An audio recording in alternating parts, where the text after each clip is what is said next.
How was the ISIS terrorist organization in Iraq and Syria largely destroyed? And is there any chance of them making a comeback?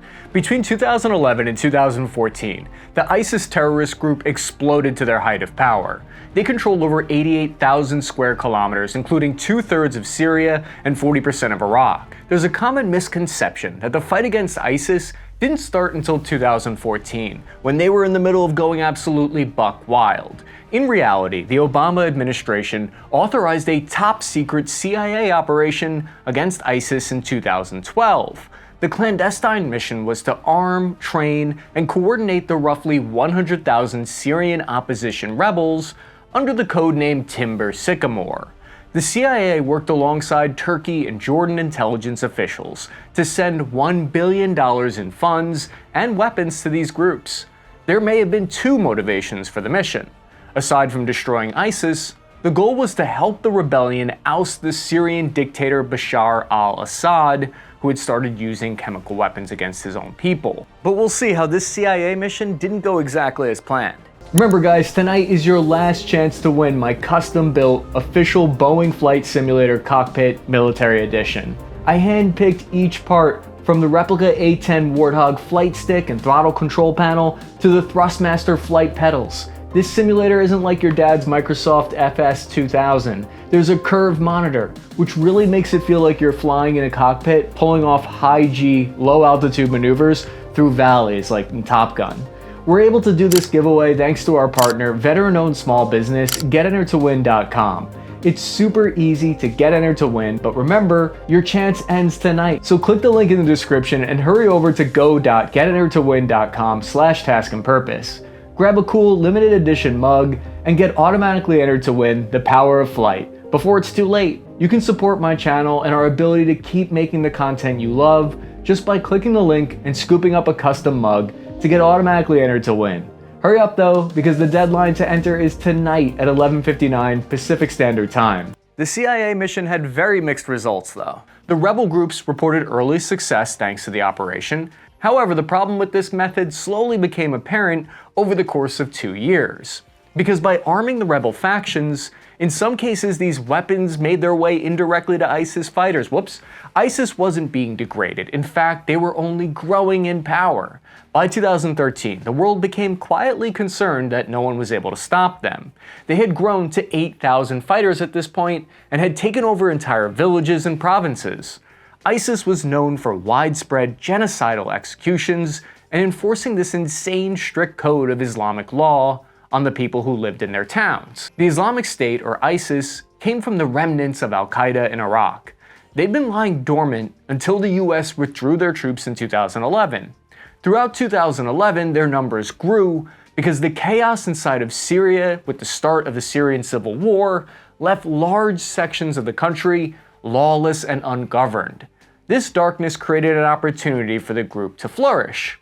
This is when, in the summer of 2014, ISIS launched their first major ground offensive. Iraqi security forces were caught completely by surprise, and they lost territory all the way up to their capital in Baghdad. This self-proclaimed caliphate had captured territory stretching all the way from Aleppo in Syria to Dalia in Iraq. At 1.7 million people lived under their brutal, repressive form of extremist Sharia law. On July 4, 2014, ISIS leader al-Baghdadi held a speech where he celebrated the seizure of Mosul by his ISIS forces.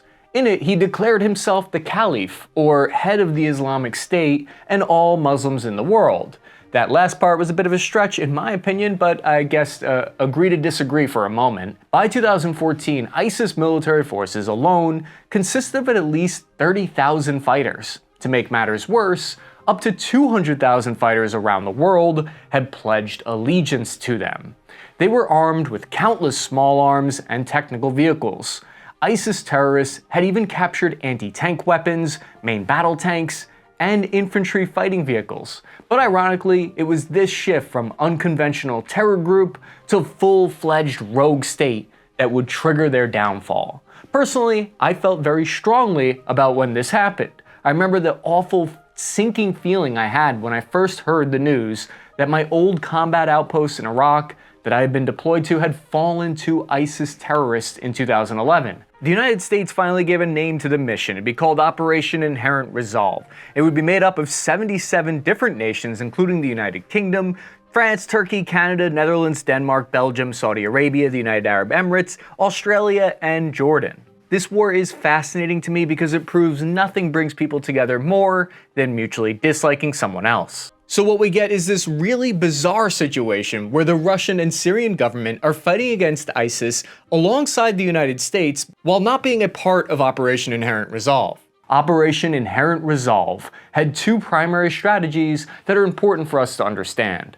The first was to arm and train local security forces using special forces. This time, all of this would be done publicly instead of behind closed doors with the CIA mission. The second boiled down to bombing the absolute heck all out of ISIS. This was the three-phase strategy. Phase 1, degrade their ability to fight and stop the spread of territorial advances.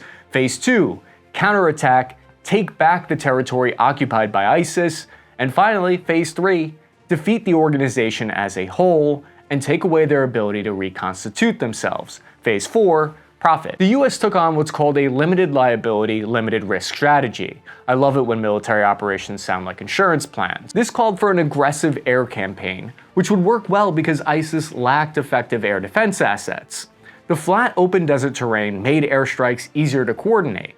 The first strikes were authorized on October 7, 2014, right when the situation was very critical. At stake were the lives of tens of thousands of members of the Iraqi Yazidis, minority on Mount Sinai. This is a sensitive area right along the Syrian border. The United Nations officially called ISIS actions here genocide against these people. The next evening, a B-1 American bomber took off from Qatar, flew to the outskirts of Erbil, Iraq, and they used their sniper advanced targeting pod to quickly identify hostile ISIS artillery sites. The location of the guns firing on friendly Kurdish forces were passed to a pair of F-18 Super Hornets. They proceeded to drop 500-pound GBU-54 laser-guided bombs. 500-pound bombs are the closest thing we've come to making something magically disappear. Over the next 2 days, dozens of air-to-ground munitions were fired on ISIS vehicles and artillery positions. The next step was to go on the offensive. This is the Mosul Dam that you're looking at right here. It had been taken over by ISIS the same day that the United States greenlit airstrikes in Iraq. The dam was vital to regulate irrigation and produced hydroelectric power, but it had the potential to flood major settlements that would put millions of Iraqi citizens in harm's way. If the dam was bombed, it risked destroying the capital of Iraq if it collapsed. Coalition air forces would have to cooperate with Kurdish Peshmerga and Iraqi security forces on the ground in order to retake the dam. With the help of the American airstrikes, local ground forces were able to clear off 500 ISIS fighters from the dam complex.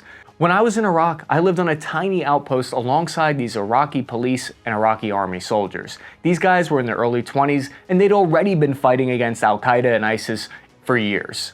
They made up for their lack of military training by being highly motivated. There were still questions about deploying ground troops. General Mark Dempsey, during his time as the chairman of the Joint Chiefs of Staff, we shouldn't put American boots on the ground any place we find violent extremist groups. Rather, we really need to work by, with, and through our partners. But things started to change the next year in 2015 in the Iraqi city of Ramadi. The city of 500,000 people had fallen to ISIS in May 2015. Ramadi is a geographically important city, sitting along major roadways and the Euphrates River, and plans to retake it began almost immediately. A lot of people think Iraq as just being a desert, but that's not really the case, especially near the rivers. I remember there was vegetation and water canals. The geography is covered in farmland throughout, which can be very difficult to move through in muddy conditions. When Iraqi forces were forced to retreat from the city, they left behind a veritable arsenal of weapons, ammo, even 100 vehicles, including up-armored Humvees and dozens of American M1 Abrams tanks. Coalition air forces upped their airstrikes as local Iraqi troops began stalemating. To reverse the trend, US officials decided to provide ground support to Ramadi. Artillery fire kicked off. 450 US ground troops participated in the fighting as forward observers calling in airstrikes on dug-in ISIS positions. By December 2015, Ramadi had been retaken and ISIS had lost their first major ground piece. A lot of the fighting happens during the summer months when it's most hot there. The temperatures would get up to 120 degrees, which stresses your logistics because equipment breaks down and you have to constantly supply giant bottles of water to your guys or they're going to pass out before they even get in the fight. The momentum had finally been reversed though. So how was Operation Inherent Resolve going to kick ISIS entirely out of Iraq? It had taken months just to save one city. 2015 was another major turning point in the battle against ISIS, because the organization had expanded their terror cells into at least 8 other countries. ISIS was spreading like a dang virus. Its supporters carried out bold attacks beyond their borders.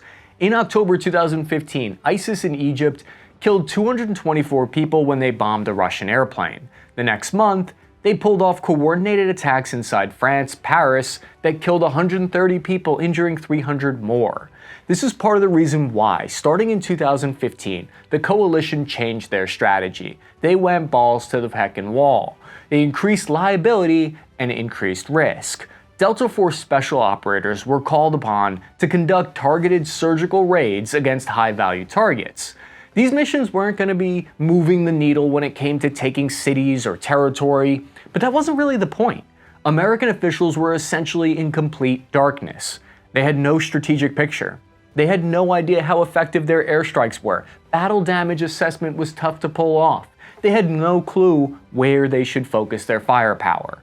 American generals needed better intel, and sending Delta Force to be their eyes and ears was one way to secure it.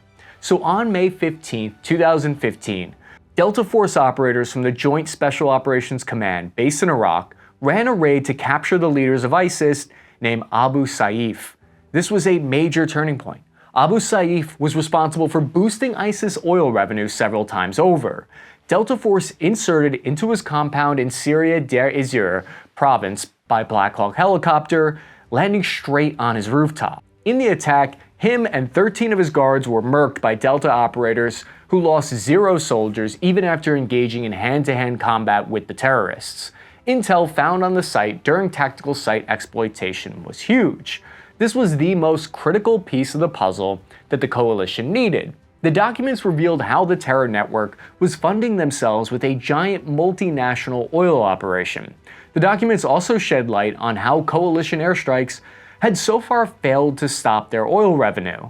It revealed how ISIS relations with Syria were conducted, and it also showed where their weaknesses were. But the increased risk was apparent, because during a separate October raid involving 30 Delta Force troops to free Kurdish prisoners, Master Sergeant Joshua Wheeler gave his life helping to save over 70 prisoners, mostly Sunni Arab civilians, who were held captive by ISIS. He was the first US combat casualty on the ground since the withdrawal from Iraq. Armed with this new information though that they got from that raid, the US launched Operation Tidal Wave 2 on October 21, 2015. The aim was to hit ISIS where it hurts them the most, right in the pocketbook, directly in the fanny pack. Oil was the biggest source of income for ISIS. It made up more than 50% of their revenue. The intel revealed that ISIS was able to quickly repair the oil infrastructure that coalition airstrikes hit. They had fully controlled over 6 oil fields in Syria and a few others inside Iraq. So the Pentagon started using A-10 Warthogs and AC-130 Spectre gunships to target the Islamic State's oil trucks instead. By a few months, 400 tanker trucks were knocked out and 90% of their oil revenue was destroyed. So this would set the stage for the next phase of the conflict. By March 16th, coalition forces had conducted nearly 14,000 airstrikes. ISIS was sustaining significant casualties, having lost over 27,000 fighters, 139 tanks, and 371 of their captured Humvees. ISIS at this point had lost 40% of its territory across both countries. The coalition had officially shifted from degrading ISIS to full-on counterattack. The next major target? The city of Mosul. There was one problem: 12,000 battle-hardened ISIS fighters in the city. In November 2016, Iraqi special forces attempted to gain a foothold in the city. They were turned back by stiff resistance. The seizure of the city was deemed the toughest urban battle since World War II at the time. 450 American special forces participated in the fighting on the ground to help sway the fight.